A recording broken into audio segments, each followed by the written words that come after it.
નમસ્કાર દર્શક મિત્રો, સ્વાગત છે આપનું મંતવ્ય ન્યૂઝનો લોકપ્રિય કાર્યક્રમ ભૂમિ સંવાદમાં। આજે આપણે ખાસ ચર્ચા કરવાની છે જમીનના કાયદા વિશે, મિલકતોના કાયદા વિશે અને ઘણા બધા ગૂંચવણો હોય છે લોકોના મનમાં, કારણ કે ભૂમિ સંવાદ એક એવો કાર્યક્રમ છે કે જમીનને લગતી પડેપણની કાયદાની તમામ માહિતી તમારા સુધી પહોંચાડીએ છીએ। મિલકતોની વેચાણ કઈ રીતે કરવું, તેનો દસ્તાવેજ કઈ રીતે કરવો, તમામ આ બાબતો આ કાર્યક્રમમાં આજે આપણે ખાસ અલગ અલગ મુદ્દાઓ પર ચર્ચા કરવાની છે।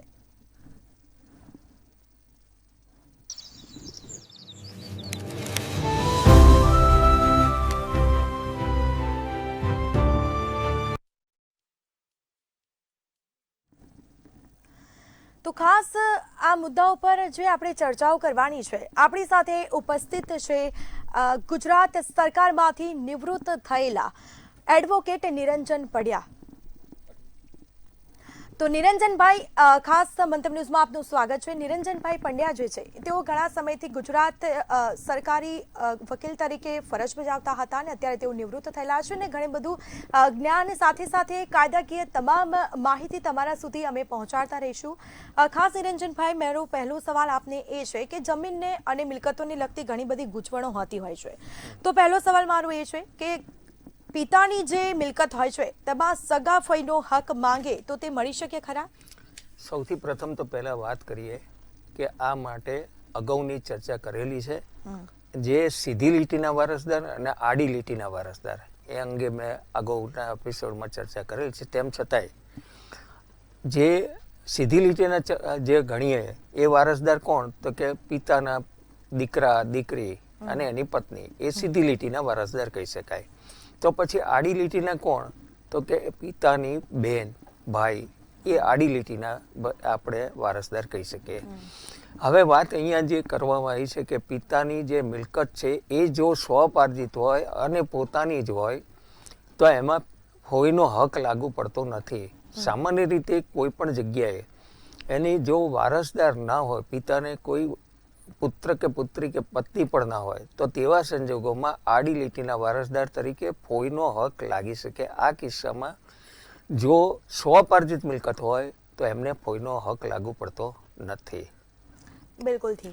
હવે બીજો સવાલ એ છે કે ધારો કે ગામમાં કંઈક 7 બાનો જે ખેડની રીતની જમીન જે હોય છે તેના અર્થ શું થાય છે, તેની થોડી વિગતવાર માહિતી આપશો?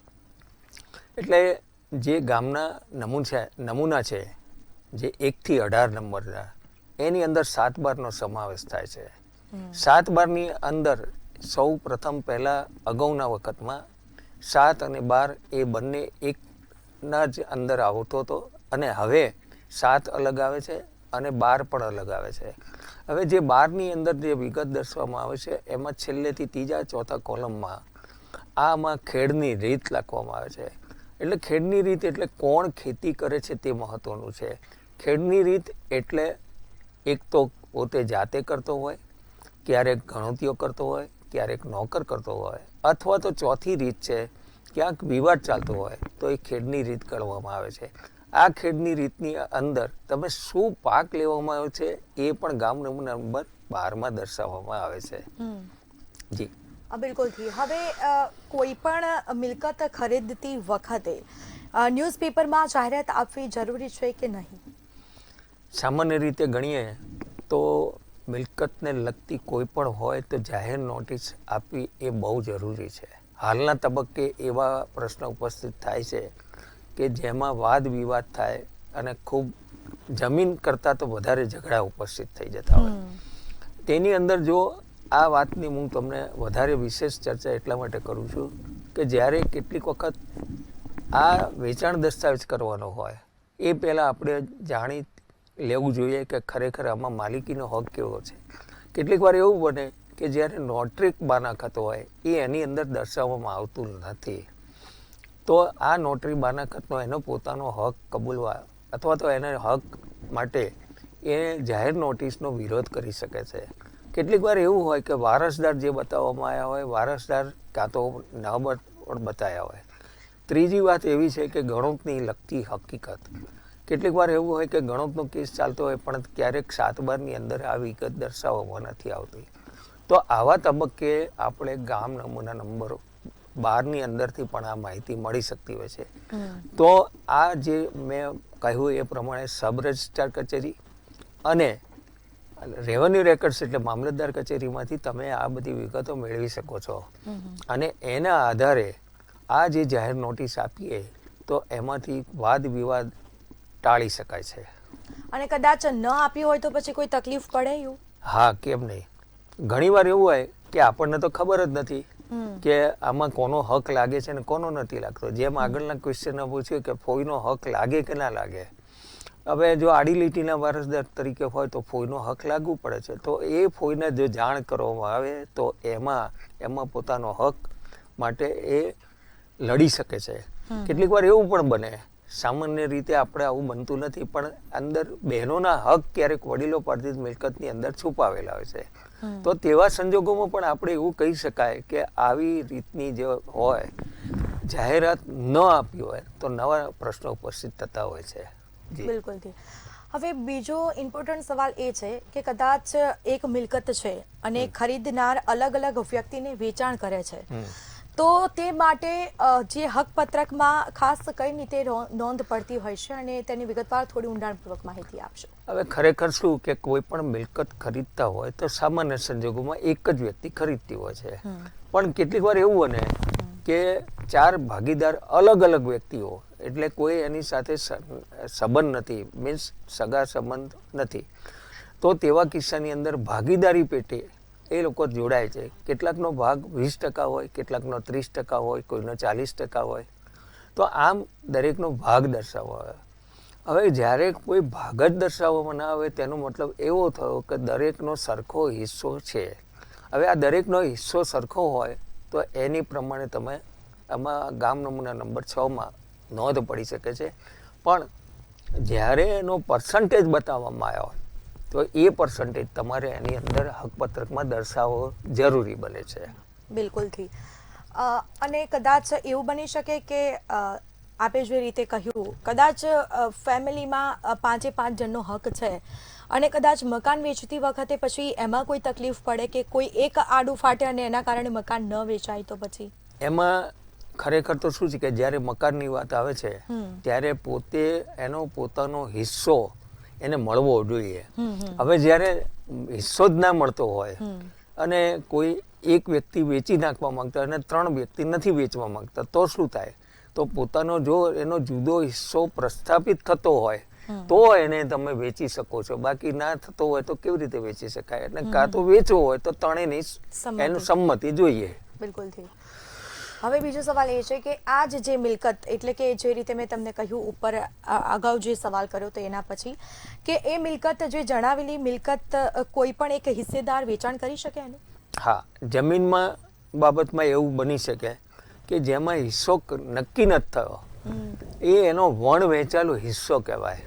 એ વણ વેચાયેલો હિસ્સો પોતાનો જે પણ હોય એ વેચી શકે છે.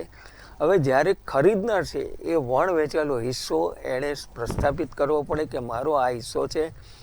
જમીન માપણીની ઓફિસ એટલે ડિસ્ટ્રિક્ટ ઇન્સ્પેક્ટર લેન્ડ રેકોર્ડની કચેરી દ્વારા માપણી કરાવીને એ હિસ્સો આપણે જુદો કરાવવો પડે.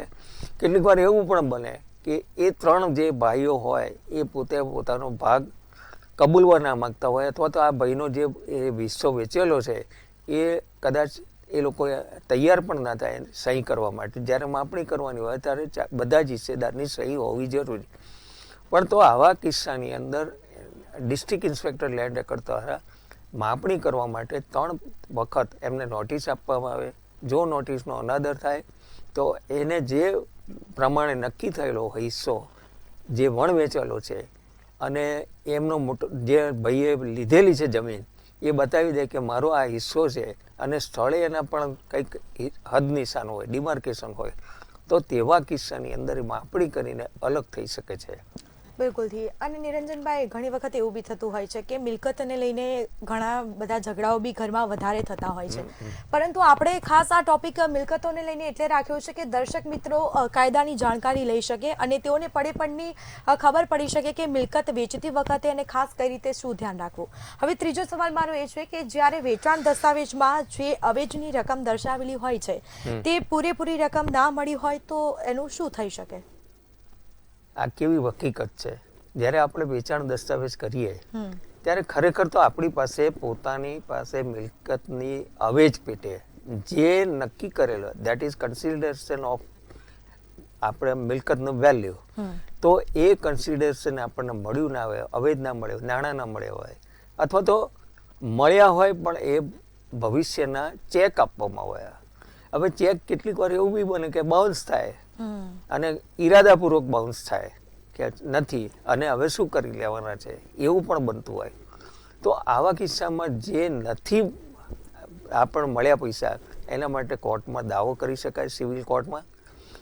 જો વધુ રકમ ના આપી હોય, બધી જ રકમ ના આપી હોય, તો જે વેચાણ દસ્તાવેજ થયો હોય એ વેચાણ દસ્તાવેજ હંમેશા ના મંજૂર થવાને એટલે મીન્સ કે રદ્દીકરણ થાય એવું બની શકે.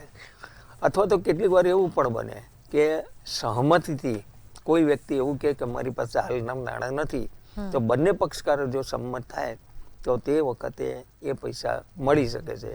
પણ સામાન્ય સંજોગોમાં એવું જોઈએ છે અને અત્યારના હાલના તબક્કે મોટે ભાગે લગભગ આ બાઉન્સ થવાના શક્યતા વધારે, જેને ચીટિંગને કાર્યવાહી કરતા હોય છે. બિલકુલ. અને પછી કાર્યવાહી બી થઈ શકે, કોર્ટ સુધી છેક કડક પગલાં બી લાવી શકાય. બિલકુલથી. હવે બીજો સવાલ એ છે કે જ્યારે બાનાઘાત પાવર ઓફ એટર્ની કે પછી કબજા કરારથી જે મિલકતનો કબજો સોંપી દીધો હોય અને એ હોય તો પછી વેચાણ દસ્તાવેજ આપણે કરી શકીએ ખરા તેનો? નહીં, પ્રશ્ન એવો છે કે બાનાખત, વેચાણ કરાર એ જ, અથવા તો કેટલીક વાર એવું હોય કે કબજા કરાર કરવા અને પાવર ઓફ એટર્ની એમ લખીને કહી દે કે આ તમારું ખેતર છે.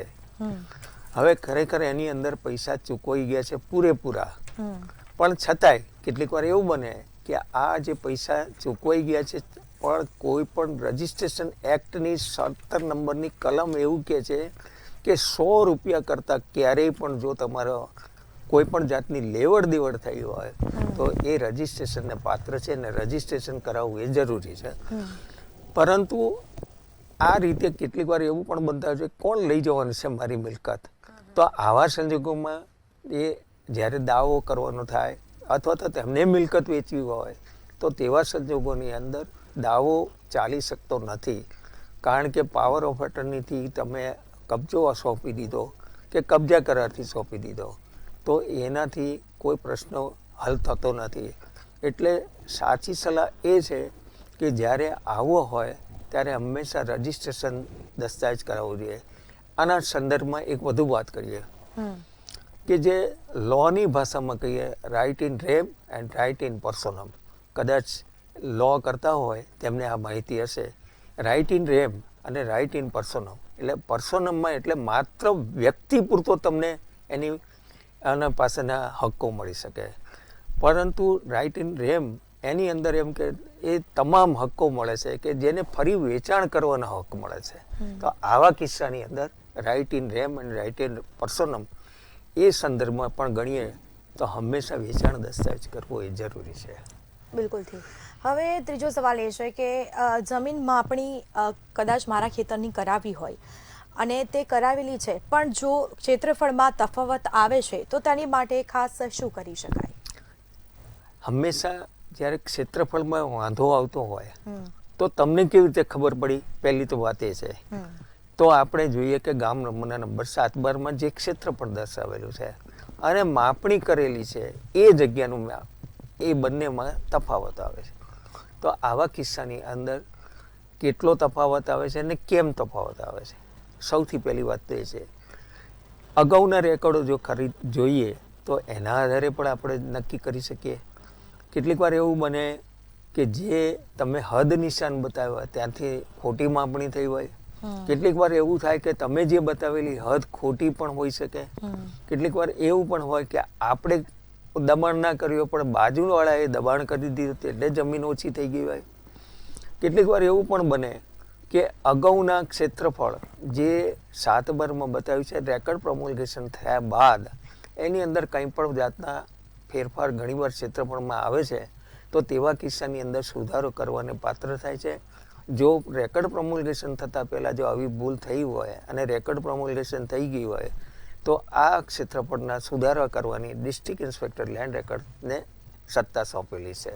બિલકુલથી. એટલે એમાંથી આપણે તપાસ કરીને ક્ષેત્રફળ કેટલું છે એ માપી માપી શકીએ શકે. છીએ. એટલે આપણે નક્કી કરવું પડે કે ખરેખર શું તફાવત અને કેમ આવ્યો એ. બિલકુલથી. હવે જ્યારે આ વાત વધારે નીકળી છે તે એની સાથે આપણા જે જૂના ટિપ્પણ એટલે જે અસલ રેકર્ડ જેને કહીએ, જે જૂના ટિપ્પણ એટલે શંકુ સાંકળથી માપણી થતી હતી. હવે તો અત્યારે ડિજિટલ છે, પણ એ જે તે વખત 1901 થી માંડીને એવી રીતે ચાલતી માપણી અને એના આધારે જે માપણી થયેલી એ માપણી શંકુ ટિપ્પણ એટલે શંકુથી એક માપણી કરવાની સાંકળથી માપ લેવામાં આવતા અને એ આધારે સૌથી ગ્રાહ્ય રાખવામાં આવતું હોય તો આ ટિપ્પણ કહેવામાં આવે છે અને એનો આધાર લઈને આપણે દબાણ છે કે નહીં એ કહી શકાય છે. પરંતુ આપે જે રીતે કહ્યું કે પહેલા સાંકળથી માપણી થતી અને અત્યારે હવે ડિજિટલ અપડેટ જમાના પ્રમાણે હવે લોકો અપડેટ થયા છે, તો માપણી કરતી વખતે ડિજિટલમાં અને પહેલા વખતે જે માપણી થતી હતી એમાં કોઈ પ્લસ માઇનસ તફાવત આવી શકે ખરા? ઘણી વાર આવે છે. હા, એવું નથી હોતું. કેટલીક વાર એવું પણ બને કે જે તે વખતે જે ટિપ્પણ બનાવ્યું હોય એમાં એ ભૂલ રહી ગઈ હોય અને કેટલીક વાર એવું હોય કે આપણે જે આ જે ડિજિટલ આપણે જે કહીએ છે એ ખરેખર તો ઘણી સારી વાત છે અને આપણે એને આવકારદાયક છે.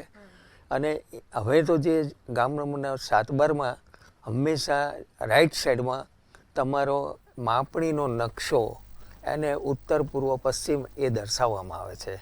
એટલે જેથી તમને પણ પોતાને ખબર આવે કે મારું ક્ષેત્રફળ કેટલું છે, કારણ કે દરેકની જે છે આપણી બધી બાજુએ ત્યાં માપ લખવામાં આવે છે. એટલે સામાન્ય સંજોગોમાં કોઈ પણ વ્યક્તિ એ માપના આધારે એ પોતાનું ક્ષેત્રફળ ગણી પણ શકાય છે. બિલકુલથી.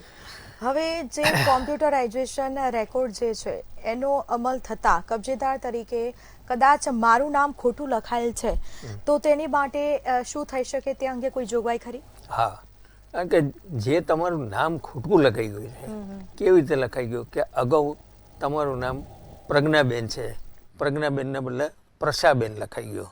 એ આ છે ને it's a slip of pen એમ કહીએ, એટલે ક્લેરિકલ મિસ્ટેક છે. એમાં કોઈ જાજો ડિફરન્સ નથી, પણ તમે એ નામ સુધારો કરવા માટે તમે મામલતદાર શ્રી કચેરીમાં જઈને સુધારો નામ કરાવી શકાય છે. હવે કદાચ એ અમારી મિલકત ભાડુઆતને લગભગ 18 માર્ચ માટે આપી છે, 18 મહિના માટે, તો તે અંગે કોઈ નોટરી કરાર કર્યું હોય કદાચ તો તે ખરેખર તે કરવું જરૂરી છે કે નથી? નહીં. હંમેશા રજિસ્ટ્રેશન એક્ટ એવું કહે છે કે 11 માસ અને 29 દિવસ માટે તમારે કોઈ પણ કરવામાં આવે નોટરી એ કરાર ચાલી શકે. 11 માસ ને 30 દિવસ થઈ ગયા એટલે મીન્સ કે 12 માસ થઈ ગયો. It must be registered. એટલે એકોર્ડિંગ ટુ રજિસ્ટ્રેશન એક્ટ તમારે રજિસ્ટર કરાવવો એ જરૂરી છે. નોટરી તો કરી આપે કદાચ. ઘણી વાર શું હોય કે નોટરી વાળા પણ બિચારા ખ્યાલ હોતો નથી અને એ પણ કરી દેતા હોય છે. એ યોગ્ય નથી. કાયદો એવું કહે છે કે રજીસ્ટ્રેશન કરાવવું એ જરૂરી છે. બિલકુલ. અને કદાચ ન કરાવ્યું હોય અને અત્યારે કદાચ કડક નિયમો આવી પણ ગયા છે તો પછી મકાન માલિક સામે કાર્યવાહી થાય કે પછી ભાડુઆત સામે? કાર્યવાહી કરવાનો પ્રશ્ન નથી, પણ તમારે જ્યારે લીગલ કોઈ કાર્યવાહી કરવાની થાય, દાખલા તરીકે ભાડુઆત ખાલી ના કરતો હોય તો શું, તો તેવા સંજોગોની અંદર તમારે આ બધી લિટિગેશનમાં વધારે ઉતરવું પડે છે. એટલા માટે તમારે જરૂરી છે કે તમારે એને રજીસ્ટર્ડ કરાવો. 11 માસ ને 29 દિવસ હોય તો એને પ્રમાણે ચાલતું નથી. બિલકુલથી. હવે બાનાખતની મર્યાદા જે દર્શાવવામાં આવી હોય તે સમય મર્યાદા પૂરી થઈ ગઈ છે અને પછી શું થઈ શકે તેનું? બાનાખતની મર્યાદા પૂરી થઈ ગઈ હોય તો આપણા બાનાખતની અંદર એની અંદર જે શરતો દર્શાવી હોય, કેવી શરતો દર્શાવી હોય કે દાખલા તરીકે 12 માસ થતાં તમારો આ ભાડા કરાર પૂરો થશે, તો આમાં બે વસ્તુ છે. કાં તો એને એક્સટેન્શન કરાવવાનું હોય, કાં તો એક્સટેન્શન ના કરવું હોય તો ભાડુઆતને નોટિસ આપીને 1 માસ પહેલાં એને નોટિસ આપીને ખાલી કરાવી શકાય છે. તો આ પણ એ બધું પરિસ્થિતિનું નિર્માણ થતું હોય છે. એટલે જ્યારે તમારો ભાડા કરાર પૂરો થતો હોય એના 1 માસ પહેલાં આપણે નોટિસ આપવી જરૂરી છે. બિલકુલથી. હવે કદાચ એવું બની શકે કે સગા પુત્રને બાકાત રાખીને પિતાએ કોઈ ત્રાહિત વ્યક્તિને વસિયતથી આપી દીધેલ જે મકાન હોય છે કે ખરેખર એ શું હોય છે અને તે માંગ પુત્ર કરી શકે કાયદા મુજબ પછી? જો મિલકતના આપણે ગણીએ તો સ્વપાર્જિત ને વડીલોપાર્જિત એ બે પ્રકારની આ મિલકત હોય છે. એટલે સ્વપાર્જિત મિલકતની વાત કરીએ તો એ ગમે તે વ્યક્તિને ગમે ત્યારે એ આપી શકે છે by the way of will, એટલે મીન્સ વસિયતામાંથી. એમાં પુત્રનો કોઈ અધિકાર આવતો નથી. પણ જો વડીલોપાર્જિત હોય, એક પિતાને 4 દીકરા છે, હવે એના દીકરાને મળે છે, એ 4 દીકરાને મળી ગઈ, એક દીકરો અવસાન પામે છે. હવે એ જે છેલ્લો દીકરો જે ગુજરી ગયો છે, જે એની જે વારસાઈમાં આવે તો એની વાઈફ અને એના 2 પુત્ર, તો એનું નામ દાખલ થાય છે. તો આ કિસ્સામાં એને વડીલોપાર્જિત મિલકત કહી શકાય. તો એ વડીલોપાર્જિત જે આપણે વાત કરી તે મુજબ 5 એના ભાગીદાર છે, માતા છે એટલે મીન્સ કે પત્ની, અને એના બીજા 4 બાળકો છે, એટલે ટોટલ 5 હિસ્સેદાર એ મિલકતના થયા. એનો મતલબ એવો થયો કે 20% એનો હિસ્સો ગણાય. 20 × 5 = 100, એટલે 20%ની જે હોય એ વડીલોપાર્જિત મિલકત એના પ્રમાણે એ એને વસિયતથી આપી શકે છે. બિલકુલથી. હવે નિરંજનભાઈ, આપણે અત્યારે જે બધી ચર્ચાઓ કરી છે, ઓલમોસ્ટ બધા સવાલ જવાબો આવી ગયા છે જમીનને લઈને, પરંતુ અમારા દર્શક મિત્રોને નાની એવી ટિપ્સ આપી દો કે જમીન ખરીદતી વખતે અને વેચતી વખતે ખાસ શું ધ્યાન રાખવું જોઈએ? જે સૌથી પહેલી વાત કરી હતી, આગળ બી વાત કરી હતી કે જાહેર નોટિસ આપણે આપવી એ જરૂરી છે. હાલના 7/12ના રેકોર્ડ્સ, સબ રજિસ્ટ્રાર કચેરીના ઉતારા, પછી આની અંદર જે પુત્ર કે પુત્રી જે પણ હોય એ 18 વર્ષથી નીચેના હોય તો શું કરવું જોઈએ, સગીરનો હક કેટલો પહોંચે ન પહોંચે એની પણ વિગત આપણે દર્શાવવી પડતી હોય છે. એટલે આ બધી વિગતો ચકાસતા પહેલાં આપણે આ જરૂરી છે. હવે ખાસ મારે એક વિનંતી સાથે કહેવાનું છે કે હવે આ પ્રશ્નોત્તરીનો થોડોક ટૂંકો સમય હોવાથી વધારે બીજા અનુક્રમે જે તબક્કે અમારે બીજી ચર્ચાઓ કરવાની છે તે પૈકી હવે પછીના એપિસોડમાં સહકારી મંડળીની સ્થાપના કેમ કરી એની વિગત, એની પણ ચર્ચા કરવામાં આવશે. ત્યાર પછી સ્ટેમ્પ પેપર ને શું કહી શકાય. દાખલા તરીકે ઘણીવાર એવું કેટલાકને એવી ખબર નથી હોતી કે રેવન્યુ સ્ટેમ્પ એટલે શું. ત્યાર પછી કે પર્યાવરણ સુરક્ષા બાબતની આપણે ચર્ચા કરીશું, પાણી પ્રદૂષણ એવી ચર્ચા કરીશું. એટલે આ બધી વિગતો અમારે રહી જતી હોય છે અને એની ચર્ચા કરવા માટે હવેના એપિસોડમાં અમે કરીશું. બિલકુલથી. તો નિરંજનભાઈ, જે રીતે સરસ અમારા દર્શક મિત્રોને માહિતી આપી છે, અને મિલકત લેતી વખતે વેચતી વખતે ખાસ શું ધ્યાન રાખવું અને જમીન લેતી વખતે વેચતી વખતે શું ધ્યાન રાખવું, આ સરસ જે આપણે સવાલ જવાબો કર્યા, કાયદાકીય માહિતી આપી, તે બદલ આપનો ખૂબ ખૂબ આભાર. નમસ્કાર દર્શક મિત્રો. તો આ એપિસોડમાં જે જમીનને લઈને, મિલકતને લઈને ચર્ચાઓ કરી છે અને ખાસ જે કાયદાકીય સમજ આપી છે, પડે પડની અપડેટ તમારા સુધી પહોંચાડતા રહીશું અને ફરી મળીશું નવા મુદ્દા સાથે. મને રજા આપશો. નમસ્કાર.